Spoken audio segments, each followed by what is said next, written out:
Good morning to all. So today I'll be beginning the paper which is the American and post-colonial literature. So today we had to focus on the introduction part of this paper. So I'll be sharing this paper with Sunny sir and Divya miss.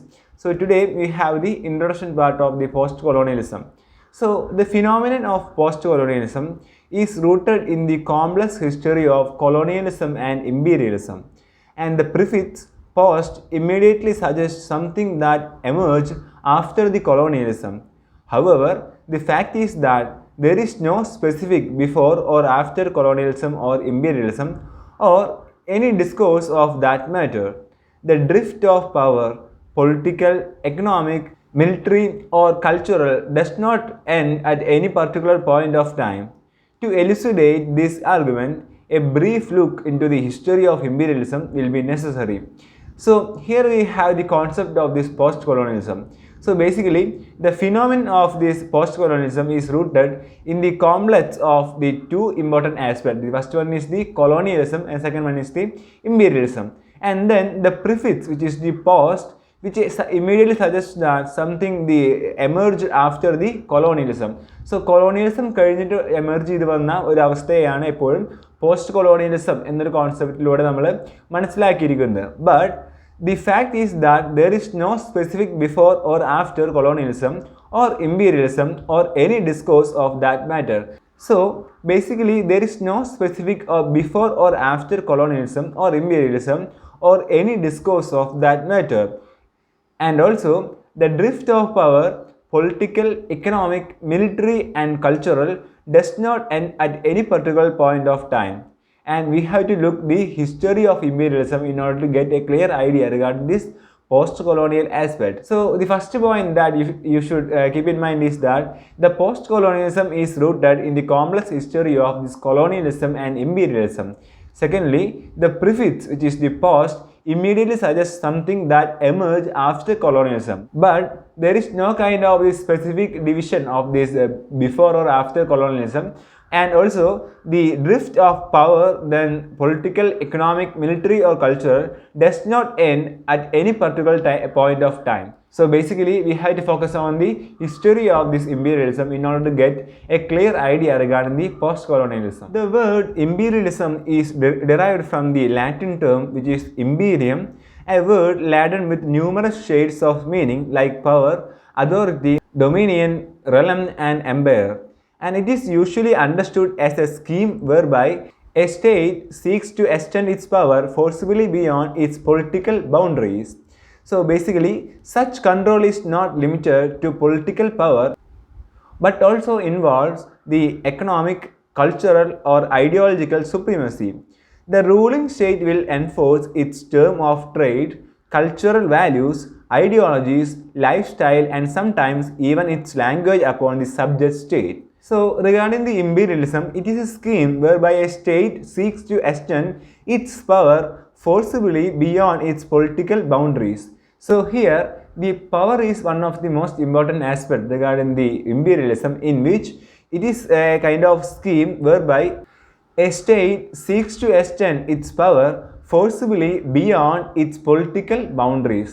So beyond these political boundaries, the state seeks to extend these kinds of power beyond these kinds of political boundaries. So it is a kind of power imposing over the other country. And also such control is not limited to political power but also involves the economic, cultural or ideological supremacy. So basically we have to focus on two important factors. The first one is regarding the power, second one is the supremacy.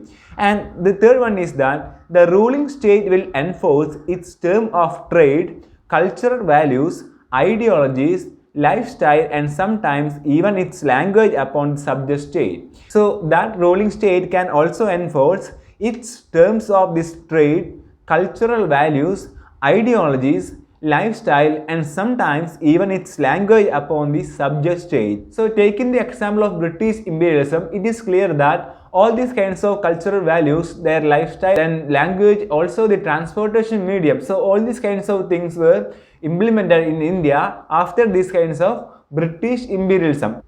So like that, it is very clear that the power, supremacy and also these kinds of cultural values, then the terms of trade, then lifestyle, sometimes even its language. So all these kinds of things should impose on the state, in which the ruling state will impose on the colonies. So this ruling state impose all these kinds of factors over this colony. So basically we had to focus on the term which is imperialism, and it is derived from the Latin term which is imperium, a word laden with numerous shades of meaning like power, authority, dominion, realm and empire. So basically the imperialism is one of the most important aspects by focusing on the topic post-colonialism. So there is a kind of supremacy or the power over the kind of these colonies by the ruling state. So the ruling state will enforce its terms of this trade, cultural values, ideologies, lifestyle and sometimes even its language upon the subject state. So we have the two divisions. The first one is the ruling state or these kinds of colonial powers.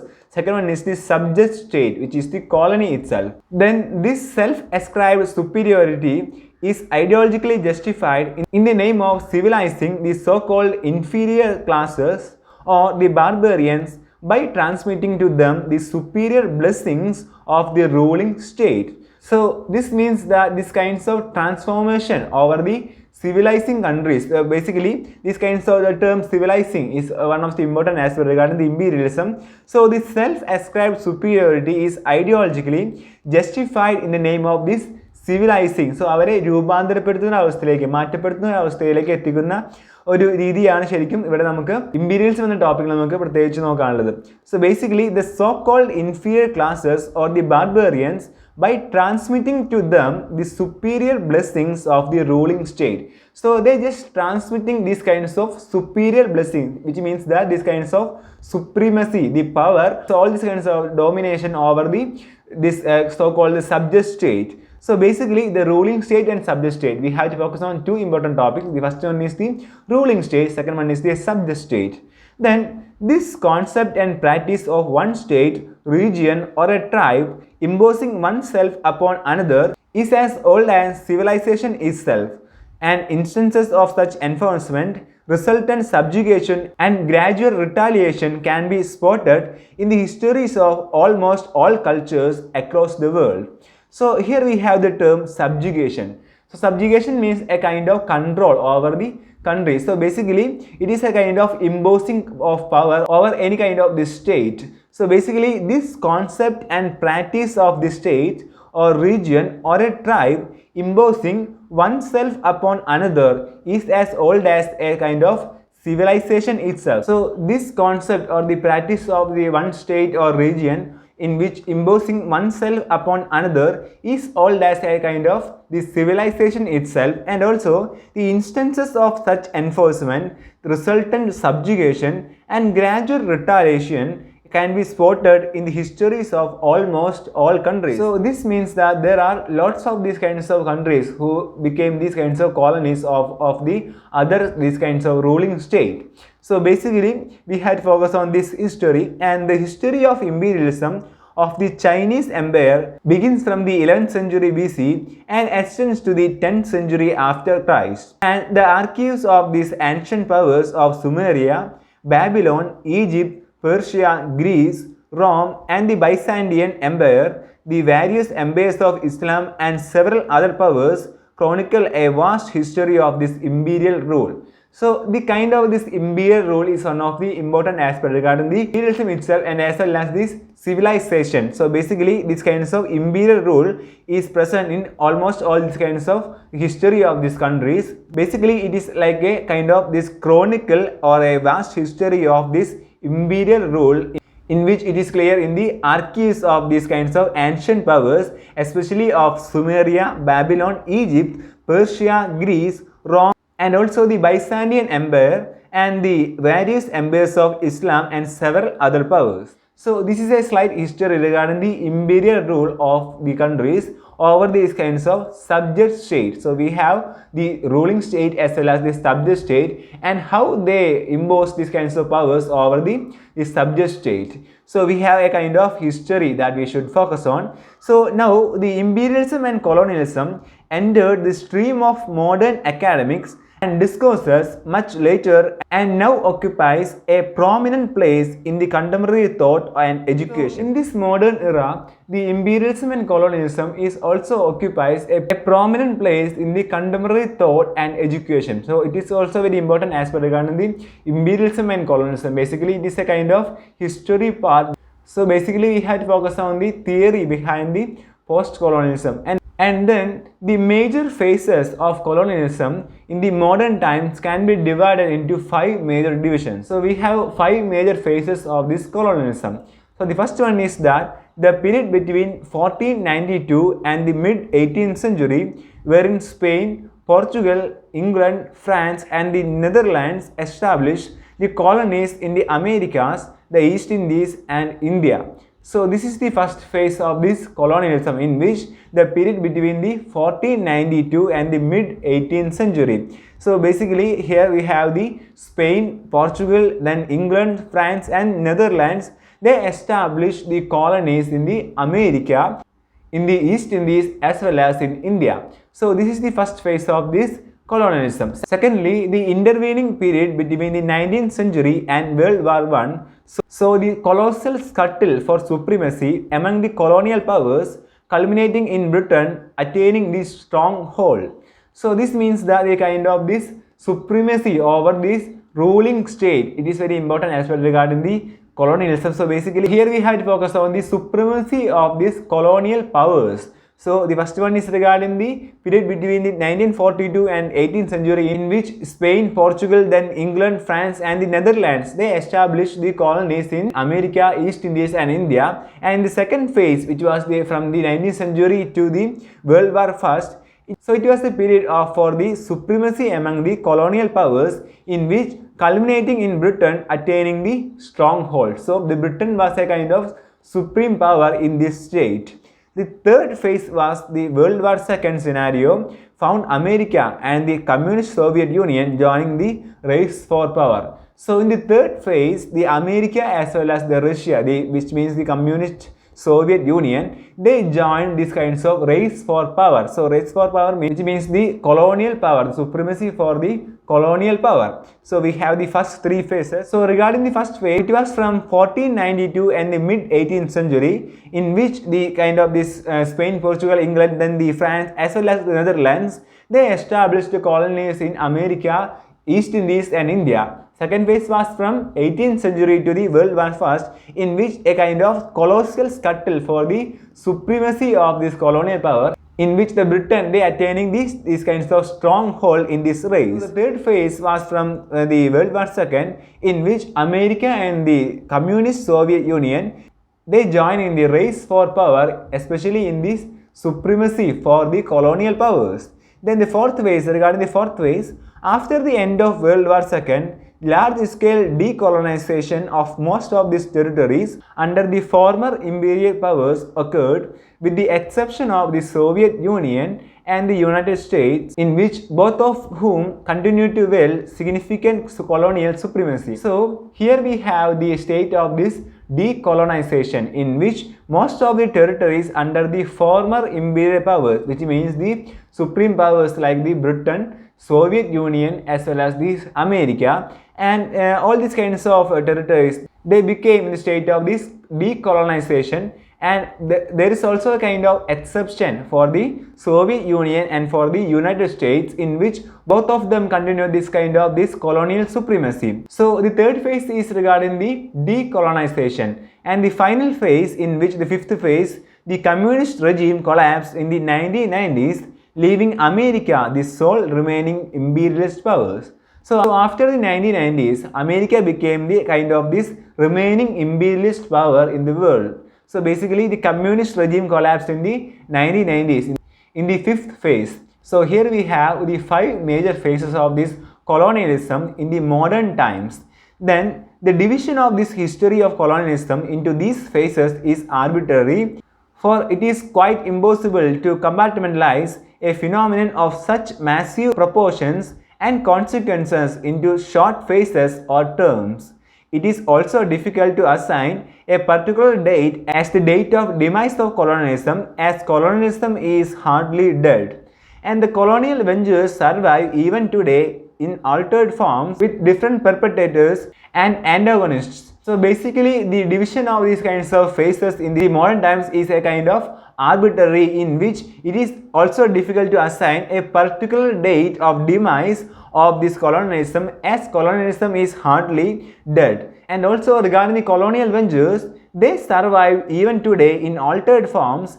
And regarding the definition for the post-colonialism, it is very important, in which the post-colonialism as an academic discipline is the critical analysis of the history, culture, ethnicity, literature, language, social and cultural identity, and all the modes of expression that are specific to the formerly colonized territories. So, in this post-colonialism, as an academic discipline, it is the critical analysis of the history, culture, ethnicity, literature, language, social and cultural identity, and all modes of expression that are specific to the formerly colonized territory. So basically, we have to focus on two important aspects regarding the definition for the post-colonialism as an academic discipline. So it is the critical analysis of the history, then the culture, identity, as well as this literature and language. And also the second one is that all modes of expression that are specific to the formerly colonized territories. So this is regarding the definition for the post-colonialism in the textbook point of view. And also the literary, cultural and critical output of these countries are identified, analyzed and explained as part of evaluating the consequences of the unfair supremacy of one territory over another. So regarding the post-colonialism, the literary, cultural and also the critical output of these countries, especially these colonized countries, are identified, then analyzed and also explained as part of evaluating the consequences of the unfair supremacy of one territory over another. So basically we can call the imperialism as a kind of unfair supremacy of one territory over the another. So basically this is regarding the quick overview regarding the post-colonialism, the concept of this post-colonialism, as well as the 5 major phases of this post-colonialism in the modern times. So basically today we discussed regarding the introduction part for the post-colonialism, in which the definition for the post-colonialism and also the imperialism and colonialism.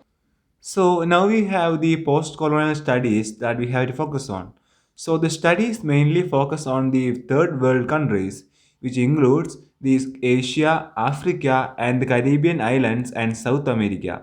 And the scope of post-colonial studies is at times extended to the cultural output of the countries like Australia, Canada and New Zealand, and even though these countries gained independence long before the third world countries, and the discourse has now significantly begun to cover some aspects of British literature of the 18th and 19th centuries and views it at an angle that unveils the hidden strain of colonial supremacy embedded in those works.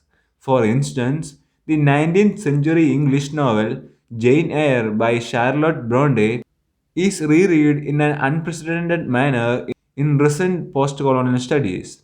So basically we have the concept of these post-colonial studies. So it is related to the third world countries, basically Asia, Africa, then the Caribbean islands and the South America. And regarding the scope of this post-colonial studies, it is at times extended to the cultural output of the countries, especially the countries like the Australia, then Canada and New Zealand, and even though these countries gained independence long before the third world countries. So basically the post-colonial studies is focused on this scope of this cultural output of the countries. So basically the culture is more important in this aspect of this post-colonial studies. And the discourse has now significantly begun to cover some aspects of British literature of the 18th and 19th century, and also it views it at an angle that unveils the hidden strain of colonial supremacy. So we have two important aspects regarding the discourse of these post-colonial studies. So the first one is that it began to cover some aspects of British literature, especially of the 18th and 19th centuries. And the second one is that it views at an angle that unveils the hidden strain of colonial supremacy embedded in those works. So basically, the colonial supremacy in these works is very important regarding the post-colonial studies. So the first one is regarding the British literature of the 18th and 19th century. Second one is that the hidden strain of colonial supremacy. So the colonial supremacy is one of the most important aspects regarding the post-colonial studies. So the theme or the major topics in these post-colonial studies are based on this colonial supremacy. So here we have an example for that, which is the 19th century novel, which is Jane Eyre by Charlotte Bronte, and it can be reread in an unprecedented manner in recent post-colonial studies. Now, the fundamental aim of postcolonial criticism is to reread the history of colonialism from the perspective of the colonized. So, this is the one of the most important aspects regarding the aim of postcolonial criticism. So, it is that to reread the history of colonialism from the perspective of the colonized. കൊളോണൈസ്ഡ് ആയ ആൾക്കാരുടെ ആ ഒരു പെർസ്പെക്റ്റീവിൽ കൊളോണിയൽസത്തെ പറ്റി പഠിക്കുന്ന അല്ലെങ്കിൽ എഴുതുന്ന ഒരു അവസ്ഥയാണ് എപ്പോഴും ഈ colonial criticism, post colonial criticism എന്നൊരു കോൺസെപ്റ്റ് ഇവിടെ വരുന്നത്. So it is to reread the history of colonialism from the perspective of the colonized. So this is very important aspect regarding the post-colonial criticism, in which they can reread the history of colonialism. So, the fundamental aim of post-colonial criticism is to reread the history of colonialism from the perspective of the colonized. It also observes the impact of colonialism upon the economic, social and cultural identities of both the colonized peoples and the colonizing powers. So here we have to focus on the fundamental aim of this post-colonial criticism. So basically, it is to reread the history of colonialism from the perspective of the colonized. Then the early post-colonial voices stressed upon the return to indigenous literature and oral tradition so as to cleanse their tradition of all the horrors of colonialism. This insistence upon the traditional language and modes of communication was later relaxed by the writers like Chinua Achebe, who sought to expand the horizons of post-colonial expression by adopting the language and methods of the outer world, mainly the English language. So here we have to focus on the topic, the post-colonial voice. So the post-colonial voice stressed upon the return to indigenous literature and oral tradition so as to cleanse their tradition of all the horrors of colonialism.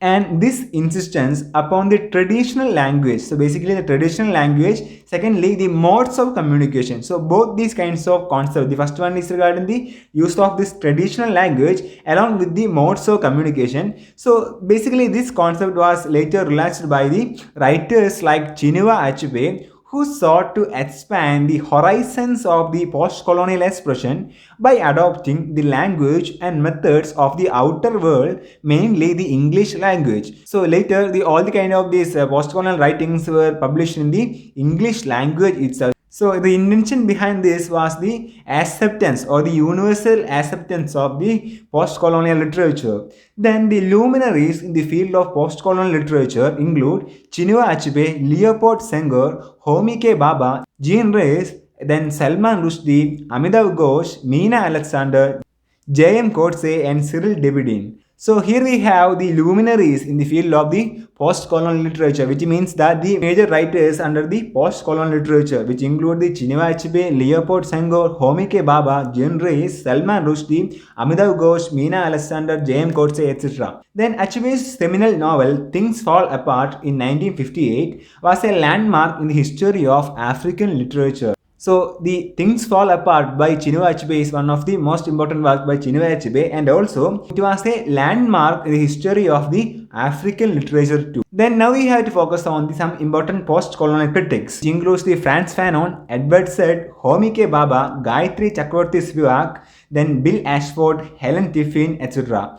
Then Orientalism in 1978 by Edward Said, Black Skin, White Mask in 1950, and The Wretch of the Earth in 1961 by Frantz Fanon, The Empire Writes Back in 1989 by Bill Ashford, Gareth Griffiths and Helen Tiffin and Gayatri Spivak's The Post-Colonial Critic in 1990 are some of the major post-colonial critical works. that we had to focus on under this topic. So that's regarding the post-colonial studies, especially the post-colonial literature and the post-colonial critics. So today we discuss regarding the post-colonialism, the introduction for the post-colonialism in the textbook point of view from page number 94 to 96. So in the next class we will be focusing on the chapters from this section, which is the section 2, the post-colonial literature. So that's for today. Thank you. Happy learning.